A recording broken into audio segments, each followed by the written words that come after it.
Hello दोस्तों, कैसे हो। हमने लास्ट वीडियो में मोशन कवर किया था। टॉपिक मोशन अंडर किसमें बताओ। जनरल साइंस में, फिजिक्स में। ठीक है, उसके पहले हमने किया था physical quantities and units, fundamental and derived units. चलो दोस्त, तो मोशंस में हमने क्या क्या कवर किए थे, एक बार जल्दी जल्दी बता सकते हो।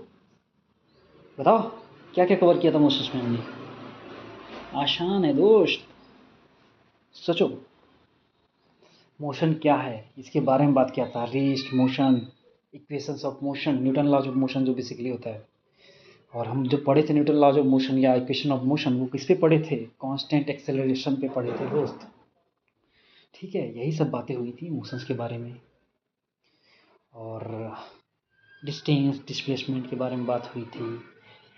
उनके नेचर क्या है, लाइक स्केलर है, वेक्टर है, क्या है। तो हमने बात किया था कि डिस्टेंस तुम्हारा स्केलर क्वांटिटी है, स्पीड तुम्हारा स्केलर क्वांटिटी है, बट डिस्प्लेसमेंट वेक्टर है, इसीलिए वेलोसिटी भी वेक्टर है, उसमें डायरेक्शंस भी आ जाते हैं।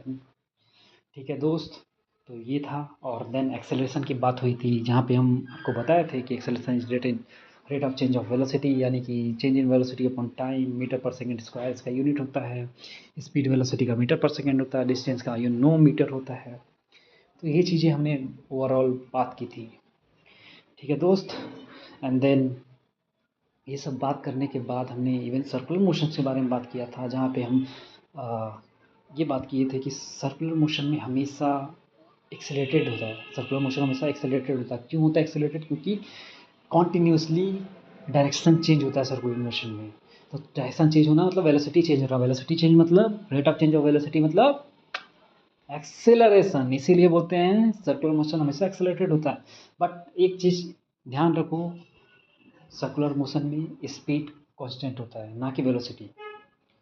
मतलब कॉन्सेप्ट तुमको समझ में आ रहा होगा, लेकिन मैं ये कह रहा हूँ कि ध्यान रखना, कभी कंफ्यूज मत हो जाना एग्जाम में। क्वेश्चन पूछता है स्पीड कांस्टेंट रहता है या वेलोसिटी कांस्टेंट रहता है सर्कुलर मोशन, ऑप्शन देखिए।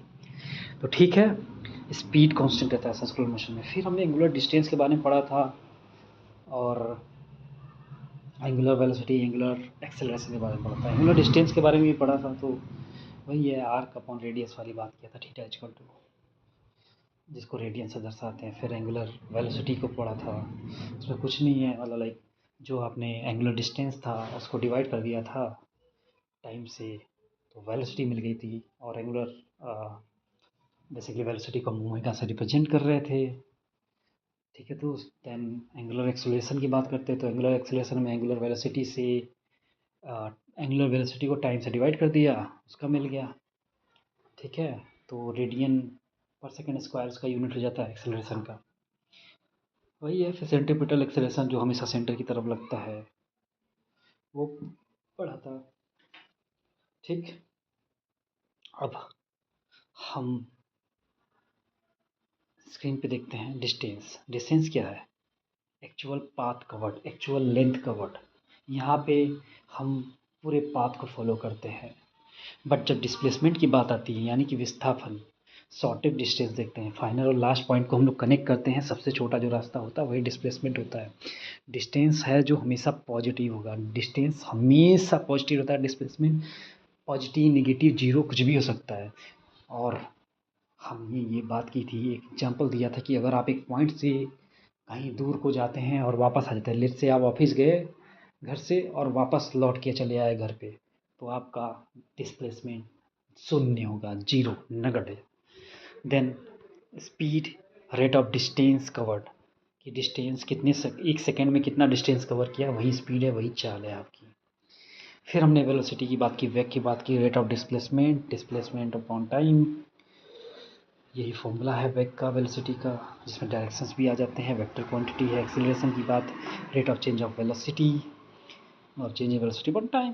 यही चीज़ें पढ़ी थी। बहुत सिंपल है, बहुत सिंपल।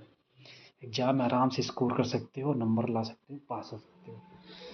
तो चलो दोस्त, मिलते हैं नेक्स्ट वीडियो में एमसीक्यू के साथ।